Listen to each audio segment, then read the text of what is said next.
विद्यार्थियों, आज हम जिस चैप्टर की चर्चा करेंगे, भारतीय नागरिक सुरक्षा संहिता 2023 अर्थात बीएनएसएस 2023 के संबंध में हम आज बेल चैप्टर के संबंध में चर्चा करेंगे। जमानत के संबंध में हम आपसे चर्चा करेंगे।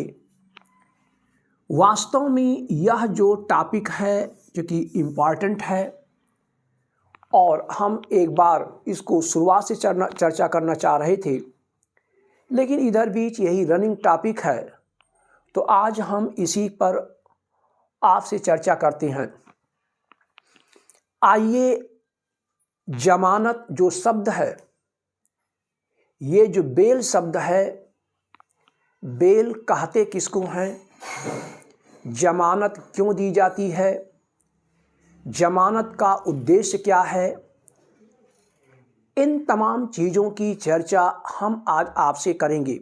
लेकिन इसका कुछ एक प्रकार से कहा जाएगा या कहा जा सकता है कि जो पीसीएसजे या एचजीएस के प्रश्न बनते हैं, उन्हीं प्रश्नों के अनुसार और साथ ही साथ में आपकी अंडरस्टैंडिंग डेवलप हो, इसका भी हम विशेष रूप से ध्यान रखते हैं और प्रश्न भी सॉल्व हों। तो इसलिए इस टॉपिक में यानी जमानत में हम देखते हैं कि जमानत का कॉन्सेप्ट आता क्यों है, जमानत कहते किसको हैं। आइए अगर इस पर विचार करें तो जमानत का अर्थ है, जमानत का आशय है कि विधिक अभिरक्षा से किसी भी व्यक्ति को छोड़ दिया जाना। अर्थात अगर लॉ के अकॉर्डिंग किसी व्यक्ति को अभिरक्षा में रखा गया है, तो ऐसे व्यक्ति की जो अभिरक्षा से मुक्त किया जाता है, सामान्य तरीके से उसी को ही जमानत कहा जाता है। अब विद्यार्थियों, इसकी फिलॉसफी क्या है, आखिर ये जमानत का जो प्रोविज़न है ये क्यों आया। तो आइए हम सबसे पहले प्रोविज़न पर चर्चा करते हैं, फिर इसके डिफिनीशन की चर्चा करते हैं, मतलब क्या है इसकी चर्चा कर लेते हैं। तो आइए, यहाँ पर जो बेल शब्द का प्रयोग किया गया है या इस चैप्टर को शामिल किया गया, इसके पीछे उद्देश्य क्या है। विद्यार्थियों, चूंकि अगर किसी व्यक्ति को अरेस्ट किया जाता है, गिरफ्तार किया जाता है, बात ये आती है अरेस्ट क्यों किया जाता है। चूंकि मिस्टर ए ने अपराध किया है, ऑफेंस कमिट किया है, और इसलिए ए को गिरफ्तार किया गया, उसको पकड़ा गया। विद्यार्थियों, ऑफेंस किया ये अभी साबित नहीं हुआ है, जरा कॉन्सेप्ट समझे। कॉन्सेप्ट ये है कि उसने अपराध किया है, तो चाहे कंप्लेंट दाखिल हो या एफआईआर लॉन्च किया जाए या पुलिस अधिकारी को ये सूचना मिली कि हाँ उसने अपराध किया है, उसको तो अरेस्ट कर लिया गया। तो जब अरेस्ट करते हैं तो वास्तव में मात्र आरोप के आधार पर ही अरेस्ट हुआ है। उसने अपराध किया है या नहीं किया, तो चूंकि दंड कब दिया जाना चाहिए, अपराध करने पर दिया जाना चाहिए। यहाँ पर उसके शारीरिक स्वतंत्रता से वंचित किया जा रहा है। अगर वह रोजगार में है तो उसको रोजगार के अंतर्गत जो कार्य हैं करने से वंचित किया जा रहा है। उसकी जीविका प्रभावित हो रही है, सामाजिक रूप से प्रताड़ित हो रहा है, शारीरिक रूप से प्रताड़ित हो रहा है, जबकि अभी अपराध किया है कि नहीं किया ये बात साबित नहीं है। तो अब प्रश्न ये उठता है, ऐसे अपराध के आरोप अगर लगाए जाते हैं तो उसके अंतर्गत अगर किसी व्यक्ति को गिरफ्तार किया गया है तो गिरफ्तारी का मुख्य उद्देश्य क्या है? What is the main object to be arrested? To arrest an accused? What the purpose? What the motto? तो विद्यार्थियों, इसका जो मुख्य उद्देश्य होता है कि अगर किसी व्यक्ति के ऊपर अपराध का आरोप है अर्थात अभियुक्त है, तो ऐसे अभियुक्त को गिरफ्तार इसलिए किया जाता है, हिरासत में इसलिए लिया जाता है क्योंकि उस व्यक्ति ने या उस अभियुक्त ने, उसके ऊपर अपराध का आरोप है, ताकि न्यायालय में उसे प्रस्तुत किया जा सके। जब उसके ऊपर ट्रायल चले, विचारण चले, जांच चले या कोई निर्धारित समय हो कोर्ट में प्रस्तुत होने का, उस समय उसको प्रेजेंट किया जा सके। तो इसका मतलब ये हुआ कि जांच, विचारण या अन्वेषण की जो भी कार्यवाही हो रही है, ऐसे आरोपित व्यक्ति की सहजता पूर्वक उसको प्रस्तुत किया जा सके, इसलिए किसी व्यक्ति को गिरफ्तार किया जाता है, आसानी से कार्यवाही हो सके। और साथ ही साथ में जो विचारण की कार्यवाही है उसके दौरान अगर दंड दिया जा रहा है तो उस व्यक्ति को, ऐसे अभियुक्त को दंडित भी किया जा सके। ये एक महत्वपूर्ण उद्देश्य होता है किसी भी व्यक्ति को किसी अपराध के संबंध में अरेस्ट होने के लिए। चलिए, अब बात ये आती है कि कभी कभी ऐसी भी परिस्थितियां उत्पन्न हो जाती हैं जहां पर वह आरोपित व्यक्ति बिना गिरफ्तार हुए भी न्यायालय में प्रस्तुत हो सकता है। ऐसा पुलिस अधिकारी को विश्वास है, इस प्रकार का विश्वास न्यायालय को भी है। तो जहां इस तरीके से परिस्थितियां उत्पन्न हो जाती हैं कि गिरफ्तार के अलावा, अर्थात गिरफ्तार अगर ना भी किया जाए तब भी उस अभियुक्त व्यक्ति में या उस अभियुक्त व्यक्ति पर यह विश्वास किया जाता है कि वह उपस्थित हो जाएगा, जब भी बुलाया जाएगा उपस्थित हो जाएगा। तो जब वास्तव में वह उपस्थित हो जाएगा तो इसका मतलब ये होता है कि ऐसे अभियुक्त व्यक्ति को गिरफ्तार नहीं करना चाहिए, क्योंकि वह उसके पर्सनल लिबर्टी के अगेंस्ट है। क्यों? इसलिए कि जब बुलाया जाएगा वह उपस्थित हो जाएगा, तो उसको गिरफ्तार होने की आवश्यकता नहीं है। तब क्या किया जाएगा? अगर गिरफ्तार किया जाता है, हिरासत में लिया जाता है, तो ऐसी दशा में उस अभियुक्त व्यक्ति को जमानत पर छोड़ दिया जाना चाहिए। क्यों? इसलिए कि वह पर्सनल लिबर्टी से उसे एक तरीके से वंचित किया जा रहा है। अगर उसको अरेस्ट किया जाता है तो पर्सनल लिबर्टी से वंचित किया जा रहा है, और जब पर्सनल लिबर्टी से वंचित होगा तो एक तरीके से यह उसके लिए अनजस्ट हो जाएगा, अन्यायपूर्ण हो जाएगा। तो विद्यार्थियों, जमानत का जो प्रावधान किया गया है इसीलिए किया गया कि वह अभियुक्त व्यक्ति जिसके ऊपर अपराध का आरोप लगाया गया है उसे जरूरी नहीं है गिरफ्तार हो तभी उपस्थित होगा, बिना गिरफ्तारी के भी वह उपस्थित हो सकता है। और इसीलिए अगर गिरफ्तार किया गया है तो उसे जमानत देने के लिए कि अगर वो इस तरीके का वचन दे देता है कि हाँ वह न्यायालय में जब भी बुलाया जाएगा उपस्थित होगा, तो ऐसी दशा में, ऐसी परिस्थितियों में उस अभियुक्त व्यक्ति को जमानत दे दिया जाता है। ये इसका एक तरीके से कह सकते हैं आधार है। अब बात क्या आती है? बात ये आती है जहां पर ऐसे अभियुक्त व्यक्ति को यानी जो एक्यूज्ड व्यक्ति है यानी एक्यूज्ड पर्सन है, ऐसे एक्यूज्ड पर्सन को के संबंध में अब हम अगर विचार करेंगे तो यहाँ पर कुछ महत्वपूर्ण बातें आती हैं। क्या महत्वपूर्ण बातें आती हैं?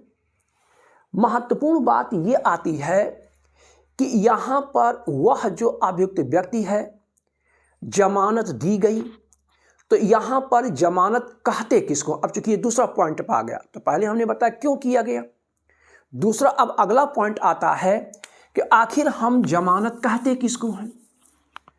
तो वास्तव में सीआरपीसी 1973 में जमानत को परिभाषित नहीं किया गया था, लेकिन जब इसके स्थान पर बीएनएसएस 2023 एप्लीकेबल होता है 1 जुलाई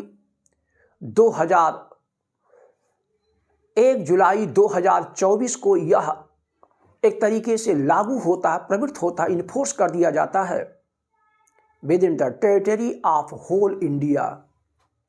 तब ऐसी दशा में यह जो जमानत की अवधारणा है इसको परिभाषित भी कर दिया गया, और इसकी जो परिभाषा दी गई है धारा 2 क्लाज बी में परिभाषा दी गई है।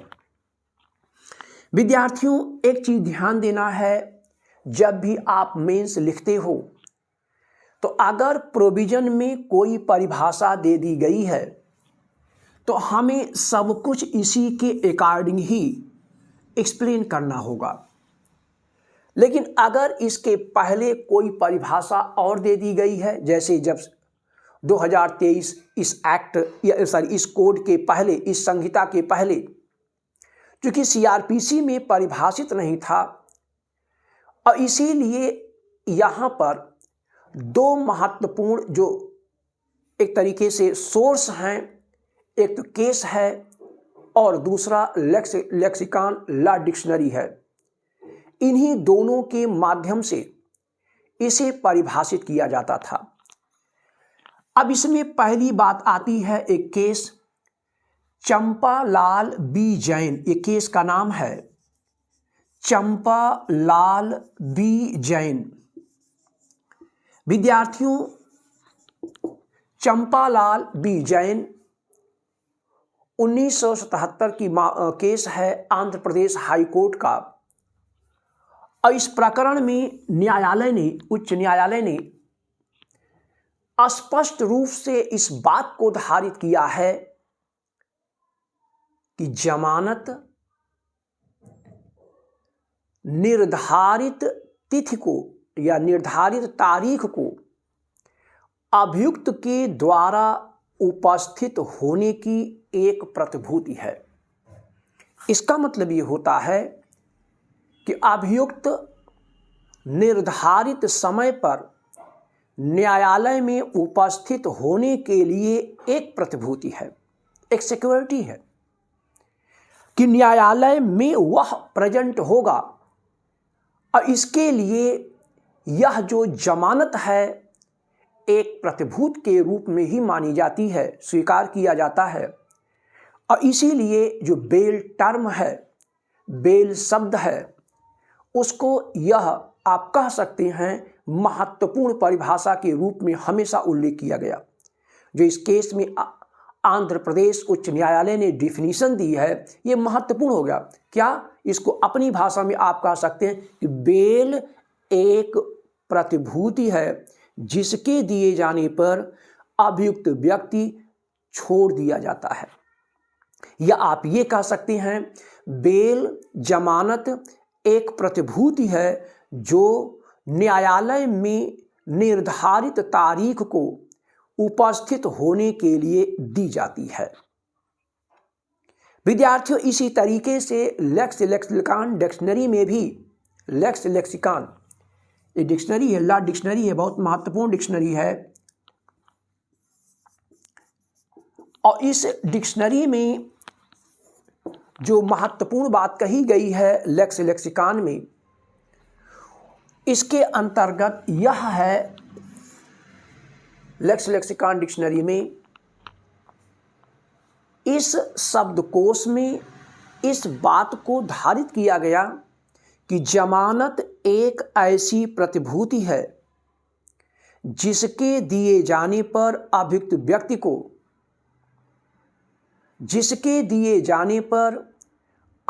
व्यक्ति को विधिपूर्ण अभिरक्षा से या विधिक अभिरक्षा से छोड़ दिया जाता है, मुक्त कर दिया जाता है। इसको अब इन दोनों परिभाषाओं को ध्यान में अगर देखा जाए तो कुल मिलाकर के क्या है कि जो अभियुक्त व्यक्ति है उसको छोड़ दिया जाता है, विधिक अभिरक्षा पर छोड़ दिया जाता है, इस आधार पर कि वह न्यायालय में उपस्थित होगा और इसी की जो प्रतिभूत दी जाती है, सिक्योरिटी दी जाती है, जो सिक्योरिटी होती है, इसी सिक्योरिटी को ही जमानत कहते हैं। इस तरीके से लेक्स लेक्सिकॉन डिक्शनरी और साथ ही साथ में चंपालाल बी जैन के मामले में उच्च न्यायालय के द्वारा धारित किया गया। विद्यार्थियों, यही जो बात कही गई है इसी को ही सेक्शन 2 क्लॉज बी बीएनएसएस में परिभाषित किया गया है, यानी भारतीय नागरिक सुरक्षा संहिता 2023 के धारा 2 क्लॉज बी के अंतर्गत इसको डिफाइन कर दिया गया है। यहाँ पर कहा क्या गया, जो यह जमानत है इसके संबंध में इस बात का उल्लेख किया गया है कि जमानत से किसी अधिकारी या न्यायालय के द्वारा किसी अपराध के संबंध में कोई भी अभियुक्त व्यक्ति बंध पत्र या जमानत पत्र दिए जाने पर अभिरक्षा से मुक्त कर दिया जाता है, छोड़ दिया जाता है। इस तरीके से इसे सेक्शन 2 क्लॉज बी के अंतर्गत परिभाषित किया गया। इसका मतलब ये होता है कि अगर अभियुक्त व्यक्ति जिसने अपराध किया है, जिसके ऊपर इस तरीके से आरोप लगाया गया है कि हाँ उसने अपराध किया है, ऐसे अभियुक्त व्यक्ति को यानी एक्यूज्ड को वह निर्धारित समय पर कोर्ट में उपस्थित होगा, विधिक अभिरक्षा में ऐसा बंध पत्र अगर भरता है, बांड देता है या बेल बांड प्रस्तुत करता है, इस शर्त पर उसे छोड़ दिया जाता है। विद्यार्थियों, इसी को ही जमानत कहते हैं। तो हमारा कहने का आशय ये हुआ, अगर इन परिभाषाओं को शॉर्ट में बताना है तो यहाँ पर ये आप देखेंगे, जमानत कहते किसको हैं, व्हाट इज बेल, बेल है क्या, बेल किसे कहा जाएगा। ध्यान देना है, जमानत किसको कहते हैं ये हम लोगों ने देख लिया। अब इसी को हम पॉइंट वाइज करें तो जमानत एक प्रतिभूति है।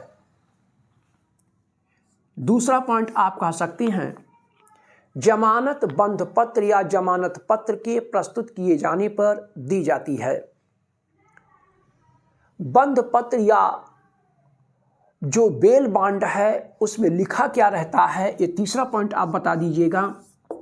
उसमें ऐसी शर्तें लिखी रहती हैं कि जब भी न्यायालय के द्वारा उस अभियुक्त व्यक्ति को न्यायालय में उपस्थित होने के लिए या उस अधिकारी के द्वारा जिसकी अभिरक्षा में है उसके द्वारा जब भी कहा जाएगा कि वह उपस्थित हो, तो ऐसी दशा में वह जो अभियुक्त व्यक्ति है, इस दशा में चाहे उसको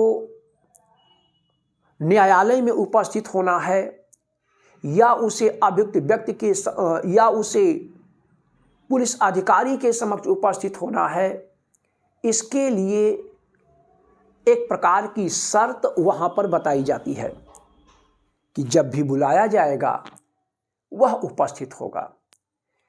एक तरीके से आप ये कह सकते हैं कि ये जो बंध पत्र है, बांड है या बेल बांड है, इसी में शर्त का उल्लेख होता है। इसके अंतर्गत शर्तें लिखी रहती हैं और उन्हीं शर्तों का अनुपालन करने पर उस अभियुक्त व्यक्ति को जमानत पर छोड़ दिया जाता है, यानी विधिक अभिरक्षा से छोड़ दिया जाएगा। ये इसकी महत्वपूर्ण विशेषताएं हैं। अब विद्यार्थियों, यहाँ पर अगर आप देखेंगे जमानत के संबंध में, तो यहाँ पर आप ये देखेंगे कि बेल जो शब्द है जिसमें इसका उल्लेख किया गया है, अगर विचार किया जाए तो यहाँ पर कहा क्या गया है, बेल के संबंध में चैप्टर 35 सेक्शन 478 से लेकर के 496 तक उल्लेख किया गया है। भारतीय नागरिक सुरक्षा संहिता की धारा 35 में धारा 478 से 496 तक बेल के संबंध में प्रावधान किया गया है। अब बात ये आती है, ये जो बेल शब्द है जिसका उल्लेख सेक्शन 478 से लेकर के 496 तक किया गया है, इस पर अगर हम विचार करें तो यहाँ पर एक महत्वपूर्ण बात आती है। वह महत्वपूर्ण बात क्या है कि ये जो जमानत दिया जाता है, जमानत वास्तव में जमानतीय अपराध और अजमानतीय अपराध जिसके संबंध में अगर देखा जाए तो भारतीय नागरिक सुरक्षा संहिता के अंतर्गत इसको परिभाषित किया गया है। और यहाँ पर अगर देखें तो जमानत को जमानतीय अपराध या अजमानतीय अपराध के परिभाषित करते हुए इस बात का उल्लेख किया गया है कि ऐसे अपराध या जमानतीय अपराध से ऐसे अपराध अभिप्रेत हैं जिनको इस संहिता की प्रथम अनुसूची के अंतर्गत जमानतीय बताए गए हैं या तत्समय प्रवृत्त विधि के अंतर्गत जमानतीय दिखाए गए हैं, यानी बनाए गए हैं। तो पहला कह दिया गया, इस संहिता में यानी भारतीय नागरिक सुरक्षा संहिता के अंतर्गत उन्हें जमानतीय दिखाया गया है, बताया गया है। और दूसरी बात क्या कही गई है, तत्समय प्रवृत्त विधि के अंतर्गत उसे जमानतीय बताया गया है। तो पहले दिखाया गया है कहाँ, फर्स्ट शेड्यूल के अंतर्गत आप देखेंगे बीएनएसएस में जो फर्स्ट शेड्यूल है, चूंकि 2 शेड्यूल हैं, तो उसके अंतर्गत फर्स्ट शेड्यूल में जो भारतीय न्याय संहिता 2023 के अंतर्गत जिन अपराधों का उल्लेख किया गया है, कौन से अपराध जमानतीय हैं, कौन से अपराध अजमानतीय हैं, उनका एक तरीके से बता दिया गया है। और उसी अपराध के आधार पर बेलेबल नॉन बेलेबल की को कैटेगराइज कर दिया गया। अब प्रश्न ये उठता है, उसकी जो प्रोसीडिंग है वह बीएनएसएस में बताई गई है। तो वास्तव में चूंकि बीएनएसएस के फर्स्ट शेड्यूल में बताया गया, तो अब यहाँ पर आप देखेंगे उसी के आधार पर बीएनएसएस के चैप्टर 35 में जमानत के संबंध में बताया गया कि वास्तव में धारा जमानतीय अपराध में जमानत कैसे दी जाएगी, अजमानतीय अपराध में जमानत कैसे दी जाएगी, इसके बारे में चैप्टर 35 की धारा 478 सेक्शन 478 में जमानतीय अपराध में जमानत कैसे दी जाएगी इसके बारे में उल्लेख किया गया। और साथ ही साथ में जो नॉन बेलेबल ऑफेंस है, ऐसे नॉन बेलेबल ऑफेंस में, अजमानती अपराध में जमानत कैसे दी जाएगी, इसके बारे में 480 में दिया गया है, अर्थात धारा 480 में दिया गया है। अब हम इसी के आधार पर जमानती अपराध या अजमानती अपराध के जो दो भेद बता दिए गए, इसी के आधार पर जमानत को दो भाग में डिवाइड कर दिया गया। अब विद्यार्थियों यहाँ पर ध्यान देना है कि वास्तव में जमानती अपराध या अजमानती अपराध के संबंध में अगर विचार किया जाए तो यहाँ पर कहा क्या जा रहा है, अगर बेलेबल ऑफेंस है, जमानती अपराध है, तो ऐसे जमानती अपराध के संबंध में धारा 478 क्या कहती है। विद्यार्थियों यहां पर एक तरीके से देखा जाए तो यहां पर दो महत्वपूर्ण बातें आती हैं। अगर जमानती अपराध है तो ध्यान देना है, जमानती अपराध के संबंध में अगर किसी अभियुक्त व्यक्ति पर आरोप लगाया गया है तो वह व्यक्ति साधिकार जमानत की मांग कर सकता है, अधिकार पूर्वक मांग करेगा। लेकिन अगर अपराध नॉन बेलेबल है, अजमानती अपराध है, तो वहां पर अभियुक्त व्यक्ति के द्वारा साधिकार जमानत की मांग नहीं की जा सकती। वह अधिकारी से या न्यायालय से केवल निवेदन कर सकता है, on the basis of such request officer और द कोर्ट, जिसकी भी अभिरक्षा में वह अभियुक्त व्यक्ति है उसके द्वारा उसे जमानत पर छोड़ दिया जाएगा। लेकिन बात क्या आती है, जमानती अपराध के संबंध में सेक्शन 478 के अंतर्गत अब हम थोड़ा सा एनालाइज करते हैं। सबसे पहले जमानती अपराध के बारे में पढ़ लिया जाता है। अगर ऑफेंस जमानती अपराध है तो अब इसके अंतर्गत क्लॉज 1 क्या कहता है कि यदि किसी अभियुक्त व्यक्ति के ऊपर जमानती अपराध का आरोप लगाया जाता है, किसी भी अभियुक्त व्यक्ति के ऊपर यदि जमानती अपराध का आरोप लगा दिया जाता है, तो ऐसी दशा में वह जो जमानती अपराध का आरोप लगाया गया है उसके संबंध में वह जो अभियुक्त व्यक्ति है, यदि बिना वारंट के गिरफ्तार किया गया है, विदाउट वारंट गिरफ्तार किया गया है, तो ऐसी दशा में वह अधिकारी यानी जो ऑफिसर है या वह जो कोर्ट है, तो अधिकारी के द्वारा यदि उसको बिना वारंट गिरफ्तार किया जाता है या उसको अभिरक्षा में रखा जाता है या ऐसे अभियुक्त व्यक्ति को न्यायालय के समक्ष उपस्थित किया जाता है, तो वहां पर वह जो अधिकारी है या जो न्यायालय है, यह जो अभियुक्त है जिसकी भी अभिरक्षा में है, इस अभियुक्त व्यक्ति के द्वारा जिसकी अभिरक्षा में है, क्योंकि कोर्ट में अगर उपस्थित होगा तो कोर्ट की अभिरक्षा हो गई, यहाँ पर अगर है उसको हिरासत में लिया गया, थाने में बंद किया गया है, तो ऐसी दशा में वह ऑफिसर की अभिरक्षा में है, तो जिसकी भी अभिरक्षा में है साधिकार जमानत की मांग कर सकता है। लेकिन ध्यान देना है, जब भी जमानत की मांग करेगा तो ऐसी दशा में उसको जमानत पर छोड़ दिया जाएगा।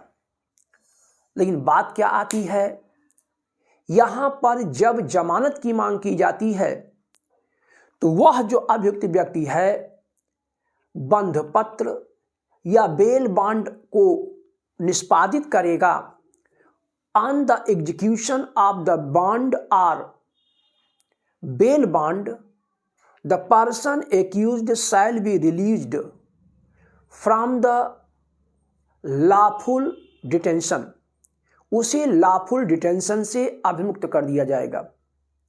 इस तरीके की जो बात आती है धारा 478 के क्लाज 1 के अंतर्गत बता दिया गया कि ऐसे अभियुक्त व्यक्ति के द्वारा यदि बंध पत्र या बेल बॉन्ड को निष्पादित कर दिया जाता है तो वहां पर उस अभियुक्त व्यक्ति को जमानत पर छोड़ दिया जाएगा। लेकिन बात क्या आती है? बात यह आती है कि बॉन्ड या बेल बॉन्ड कहते किसको हैं? तो आप देखेंगे सेक्शन 2 क्लाज डी में बेल बॉन्ड को परिभाषित किया गया और सेक्शन 2 क्लाज ई के अंतर्गत बॉन्ड शब्द को परिभाषित किया गया है। बेल बॉन्ड कहते किसको हैं?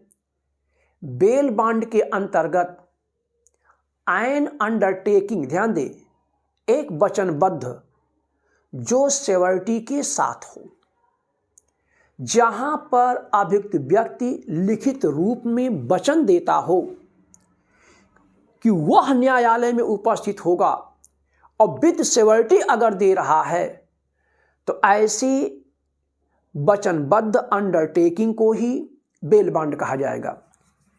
विद्यार्थियों, ये जो अंडरटेकिंग होती है, यह अंडरटेकिंग वास्तव में ध्यान दीजिएगा, ये सिक्योरिटी के रूप में भी हो सकता है।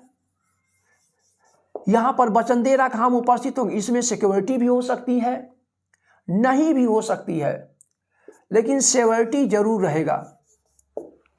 इसीलिए हमने एक फंटी हम बोल देते हैं, security plus security is called bail bond, generally यही बोल देते हैं।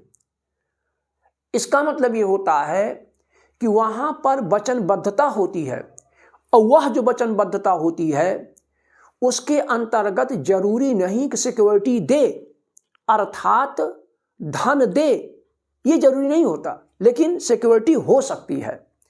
और साथ में अगर सिक्योरिटी है तो ऐसी जो अंडरटेकिंग होती है उसी को ही बेल बॉन्ड कह दिया जाएगा। इस तरीके से सेक्शन 2 क्लाज डी के अंतर्गत बेल बॉन्ड शब्द को परिभाषित किया गया है। दूसरी बात आती है बॉन्ड। बॉन्ड में पर्सनल बॉन्ड भी होता है या ऐसी अंडरटेकिंग जो उस अभियुक्त के अलावा किया जाता है। तो जहां अभियुक्त व्यक्ति के अलावा हो ऐसी कोई अंडरटेकिंग, उसको भी बॉन्ड कह देंगे। इसका मतलब यह होता है कि यहां पर वचनबद्धता होती है, तो जो वचनबद्धता होगी चाहे स्वयं करे पर्सनल बॉन्ड, दूसरा करे तो वह किसी अन्य के द्वारा वह अंडरटेकिंग होती, उसको भी बॉन्ड कहा जाएगा। इस तरीके से बॉन्ड और बेल बॉन्ड में अंतर होता है। चलिए ठीक है, इसका मतलब यह होता है कि जमानत के संबंध में बॉन्ड या बेल बॉन्ड भरने पर वह जो अभियुक्त व्यक्ति है अभिरक्षा, जिसकी भी अभिरक्षा में होगा, उसको छोड़ देगा। ये बात यहां तक आ गई। लेकिन निवेदन कैसे किया जाएगा, किस प्रकार से होगा?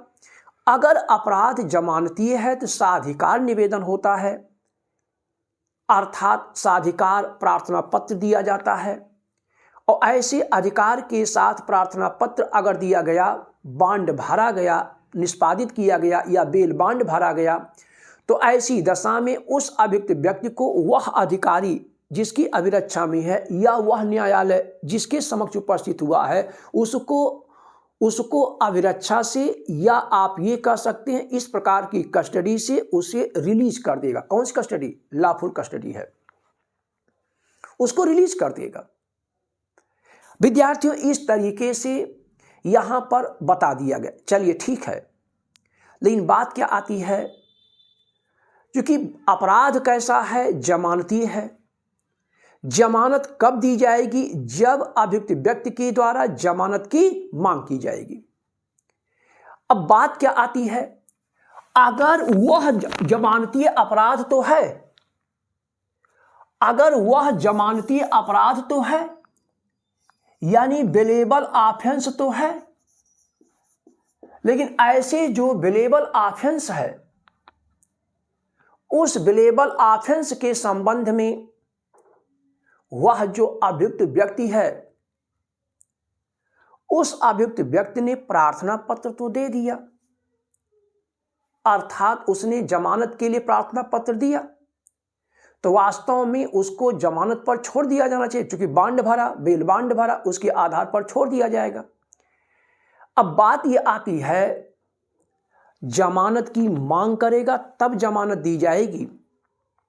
बिलेबल ऑफेंस में अगर वह किसी कारण से जमानत की मांग नहीं करता है और ऑफेंस बिलेबल है, अगर उसको निरुद्ध किया जाता है अधिक समय तक के लिए तो भी गलत है। तो इसके लिए यहां पर प्रोवाइजो बहुत बढ़िया बना दिया गया धारा 478 में कि अगर अभियुक्त व्यक्ति को इस तरीके से जमानत की मांग नहीं करता है तो ऐसे अभियुक्त व्यक्ति को उसे बंध पत्र भरवा करके डिस्चार्ज कर दिया जाएगा। अर्थात वह जो अधिकारी है जिसकी अभिरक्षा में है, जमानती अपराध चूंकि किया था या न्यायालय के समक्ष उपस्थित हो रहा है, डिस्चार्ज उसको जमानत देना चाहिए, जमानत की मांग नहीं किया, बंध पत्र पर उसको डिस्चार्ज कर दिया जाएगा। यहां जमानतदार की आवश्यकता नहीं है। या अगर वह इंडिजेंट पर्सन है, गरीब है, धनहीन है, तो वहां पर भी केवल बंध पत्र के आधार पर ऐसे अभियुक्त व्यक्ति को डिस्चार्ज कर दिया जाएगा। अब बात क्या आती है, ऐसे डिस्चार्ज तो कर दिया गया, अगर वह बंध पत्र प्रस्तुत करता है, बॉन्ड भर देता है, निष्पादित कर देता है, तो उसको डिस्चार्ज कर दिया जाएगा। लेकिन ध्यान देना है, डिस्चार्ज की दो बातें कही गई हैं प्रोवाइजो में। पहली बात है जब वह मांग नहीं करता, और दूसरी बात है जब वह इंडिजेंट पर्सन रहता है। इन सच कंडीशन ही shall be released on bail, उसको जमानत पर छोड़ दिया जाएगा। इतनी बातें यहां पर आ जाती हैं। अब प्रश्न ये उठता, स्पष्टीकरण बहुत बढ़िया जोड़ दिया गया कि भाई हम अगर उसको जमानत देते हैं, यानी हम मतलब अधिकारी या कोर्ट, और वो जमानत की मांग नहीं किया तो आपने कहा डिस्चार्ज कर दिया जाएगा। किस आधार पर? दो ग्राउंड पर। तो पहला ग्राउंड हमने आपको बता दिया कि मांग नहीं करता, दूसरा ग्राउंड इंडिजेंट पर्सन। तो स्पष्टीकरण करता, इंडिजेंट कहते किसको हैं? अगर जमानती अपराध के संबंध में 1 सप्ताह तक वह व्यक्ति जमानत नहीं लेता है, जमानत की मांग नहीं करता है, तो उसे इंडिजेंट पर्सन मान लिया जाएगा और इस आधार पर उसको डिस्चार्ज कर दिया जाता है। केवल बॉन्ड भरने के लिए कहा जाएगा, भैया आपको डिस्चार्ज कर दिया जाएगा। तो आपने देखा क्या कि बिलेबल ऑफेंस में अभियुक्त व्यक्ति को किस तरीके से डिस्चार्ज किया गया, या बिलेबल ऑफेंस में किस तरीके से अभियुक्त व्यक्ति को जमानत दी गई। 2 पॉइंट हो गए। अब बात क्या आती है, ये जो जमानत की अवधारणा है यह कुछ महत्वपूर्ण बातों पर लागू नहीं होती, या आप ये कह सकती हैं सेक्शन 478 का जो पहला क्लाज है इसके 2 अपवाद हैं। पहला जो अपवाद है वो ये है कि धारा 135 सेक्शन 135 धारा 135 के खंड 3 के अंतर्गत जो उपबंध है उस पर ये जमानत का प्रोविजन लागू नहीं होगा। और दूसरी बात, धारा 492 के अंतर्गत जिसमें बॉन्ड को निरस्त किया जाता है, बेल बॉन्ड को निरस्त किया जाता है, उसके संबंध में भी ये जमानत का जो प्रोविजन है लागू नहीं होगा। ये पहले पॉइंट के अंतर्गत अपवाद हम रख दिए। दूसरी बात क्या आती है, ये धारा 478 के दूसरे क्लाज में बताया गया है। इसका मतलब ये होता है धारा 478 के उपबंधों के दो अपवाद हो गए। एक तो ये लास्ट क्लाज 1 का लास्ट प्रोवाइजो, जिसमें कह दिया गया है कि धारा 135 खंड 3 के अंतर्गत जहां पर शांत कायम रखने के लिए, शांत व्यवस्था को मेंटेन करने के लिए एक तरीके से उससे सो कॉज नोटिस जारी किया जाता है, आपसे बांड क्यों न लिया जाए, सिक्योरिटी क्यों न लिया जाए, बांड क्यों न भरा, इस तरीके की बात कही जाती है। तो जहां पर इस तरीके की बात होगी वहां पर वह जो अभियुक्त व्यक्ति है या जिस पर इस तरीके का है कि वो शांति व्यवस्था को भंग कर सकता है, ऐसी युक्त आशंका है, तो वहां पर सो कॉज नोटिस जारी की जाती है। तो अब वहां पर जमानत के संबंध में उसका जो प्रोविजन होगा 135 के खंड 3 के अंतर्गत जो प्रोविजन दिया गया है, अर्थात अगर वह बांड भर देता है तो उसको छोड़ दिया जाएगा, उसी के अनुसार जमानत दी जाएगी। ठीक इसी तरीके से अगर धारा 492 के अंतर्गत किसी भी अभियुक्त व्यक्ति को जमानत पर उसका जो बांड है, बेल बांड है, कैंसिल हो जाता है, तो ऐसी दशा में या उसने धारा 492 के अंतर्गत उसको समापहरित कर दिया गया, कैंसिल कर दिया गया, तो ऐसी दशा में जो उसके उपबंध है वहां पर वो लागू होंगे, जमानत के जो उपबंध है वो लागू नहीं होगा। तो आप ये कह सकते हो सेक्शन 478 के पहले क्लाज के अंतर्गत जो जमानत का प्रावधान किया गया है, वास्तव में वह धारा 135 खंड 3 और धारा 492 बीएनएसएस के अंतर्गत जो व्यक्ति को छोड़ा जा रहा है या नहीं छोड़ा जा रहा, उस पर वो उपबंध लागू होगा, न कि धारा 478 के पहले खंड के अंतर्गत जो जमानत के उपबंध हैं उसके आधार पर जमानत दी जाएगी, इसके आधार पर नहीं दी जाएगी, बल्कि उसका अपना प्रोविजन लागू, वहां पर जमानत दी जाएगी। अब बात क्या आती है, धारा 478 का दूसरा खंड। विद्यार्थियों, ये इसका दूसरा अपवाद है। इसमें क्या कह दिया गया कि अगर उस अभियुक्त व्यक्ति ने बांड भरा, बेल बांड भरा, बांड या बेल बांड में वचनबद्धता होती है, शर्तें बताई जाती हैं, अगर वह अभियुक्त व्यक्ति उन शर्तों का पालन नहीं करता है, जो भी टर्म्स एंड कंडीशन बताई गई हैं उन शर्त का पालन नहीं कर रहा है, तो ऐसी दशा में वह जो अभियुक्त व्यक्ति है उसकी जमानत को, उसके बेल को एक प्रकार से समाप्त कर दिया जाएगा, क्योंकि दोबारा जब भी आएगा कोर्ट में उपस्थित होगा और फिर जमानत की मांग करेगा तो उसको जमानत नहीं दी जाएगी। इसका मतलब उसका जमानत कैंसिल कर दिया जाएगा। अगर बांड या बेल बांड के अंतर्गत जो भी शर्तें हैं उन शर्तों का अनुपालन नहीं करता है, तो ऐसी दशा में उस अभियुक्त व्यक्ति को अगर बाद में कोर्ट में उपस्थित होता है या अधिकारी की अभिरक्षा में है, तो ऐसी दशा में उसको जमानत नहीं दी जाएगी, रद्द कर दी जाएगी। इस तरीके से इसके दो अपवाद बताए गए हैं। तो आप कह सकते हैं सेक्शन 478 के अंतर्गत इस तरीके की बात कही गई है। विद्यार्थियों, अब इसमें अगर हम कुछ और बातें जोड़ें तो यहां पर एक महत्वपूर्ण बात स्पष्ट होती है, वो ये है कि जब भी किसी भी अभियुक्त व्यक्ति को हिरासत में लिया जाता है, क्योंकि आप देखें धारा 478 में बिना वारंट के हिरासत में लिया गया है या उसको अभिरक्षा में रखा जाता है, तो जहां बिना वारंट के हिरासत में लिया जाता है वहां पर कारण बताना अत्यंत आवश्यक है कि why he is arrested, what the reason, जो भी ग्राउंड्स हैं उसको अवश्य बताना होगा। इसी बात को धारा 47 सेक्शन 47 और अनुच्छेद 22 के अंतर्गत भी इसी का उल्लेख किया गया।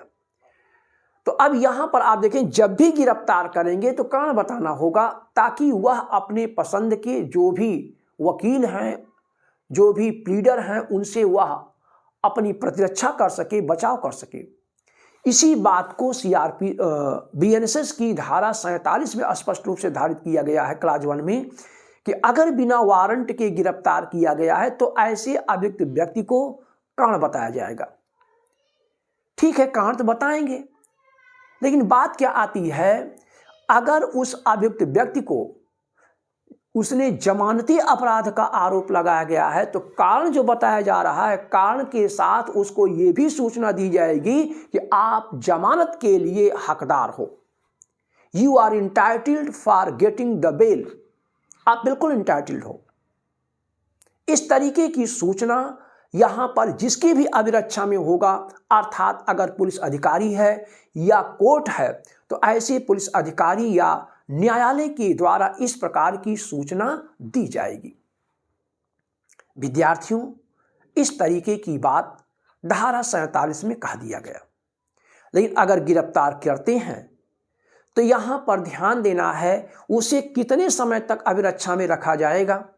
इसके संबंध में सेक्शन 58 बहुत महत्वपूर्ण बात कहता है, क्योंकि आप पढ़ते सेक्शन 478 के पहली क्लास के अंतर्गत उसको पुलिस अधिकारी अभिरक्षा में रखेगा, तो आखिर कितने समय तक अभिरक्षा में रखेगा। तो इसके संबंध में सेक्शन 58 ये कहता है बीएनएसएस की कि जहां पर अभियुक्त व्यक्ति को इस तरीके से बिना वारंट के हिरासत में लिया जाता है तो युक्त समय तक उसको अभिरक्षा में रखा जाएगा। अब प्रश्न उठता, भाई युक्त समय क्या है? तो युक्त समय ये है कि अब जो, चूंकि इसको क्लास सेकंड से जोड़ दीजिए, युक्त समय कि अगर जहां पर इस तरीके का कोई समय मेंशन नहीं किया गया है तो ऐसी दशा में 24 घंटे के भीतर निकटतम मजिस्ट्रेट के समक्ष उसको उपस्थित करना होगा। अब बात क्या आती है, जब 24 घंटे के भीतर उसको निकटतम मजिस्ट्रेट के समक्ष उपस्थित करना है तो इन सच कंडीशन, ऐसी दशा में वह जो अभियुक्त व्यक्ति है अगर 24 घंटा में उपस्थित हो गया तो वह जो मजिस्ट्रेट जिसके समक्ष उपस्थित हुआ है अगर वह कॉम्पिटेंट नहीं है तो उसकी अभिरक्षा कितने समय तक, 15 दिन तक बढ़ा सकता है। धारा 187 187 बीएनएसएस के अंतर्गत इस तरीके का प्रावधान कर दिया गया। और अगर और एक्सटेंड किया 60 दिन, जो कि कॉम्पिटेंट मजिस्ट्रेट के पास पहुंचा तो वही जो अभियुक्त व्यक्ति है अब उसकी एक प्रकार से उसकी गिरफ्तारी की या उसकी हिरासत की जो अवधि है उसको 60 दिन अगर मामला समन है या मृत्युदंड आजीवन कारावास से दंडनीय मामला है, 10 वर्ष से अधिक अवधि के कारावास से दंडनीय मामला है, तो वहां पर 90 दिन तक उसको निरुद्ध रखा जा सकता है। तो ये एक प्रकार से निरुद्धि की बात आ रही, क्योंकि मन में आता है कि आखिर कितने समय तक उसको निरुद्ध किया जाएगा। तो इसको आप कनेक्ट कर सकते हैं सेक्शन 58 से। विद्यार्थियों, इस तरीके से किसी भी अभियुक्त व्यक्ति को अभिरक्षा में रखा जाता है। लेकिन बात ये आती है, आपने पढ़ा क्या, उसकी जो अभिरक्षा है आप जोड़ें 24 घंटे पहुंचाना है, 15 दिन, 60 दिन, 90 दिन। इस तरीके से आप इसको कैलकुलेट कर सकते हो। सेक्शन 187 या 58 को कनेक्ट करके अपना पढ़ लीजिए। पढ़ने मतलब इसको देखेंगे बीएनएसएस की दोनों धाराओं में, यहाँ 58 में एक प्रकार से ये बात कह दी गई है कि युक्त समय तक उसको अभिरक्षा में रखा जाएगा। तो युक्त समय क्या होगा इसको एक्सप्लेन सेक्शन 187 में किया गया है। अब बात ये आती है कि उसको कितने समय तक अभिरक्षा में रखा जाए, तो अब यहाँ पर सेक्शन 479 के अंतर्गत उल्लेख किया गया है। लेकिन इतना जो हमने आपको बताया है, सबसे पहले इसको आप ध्यान से पढ़ लें, समझ लें। बेयरट के साथ पढ़ेंगे तो और समझ में आएगा और बहुत ही आसान है। आज बस इतना ही। That's all. Okay, thank you. That's all.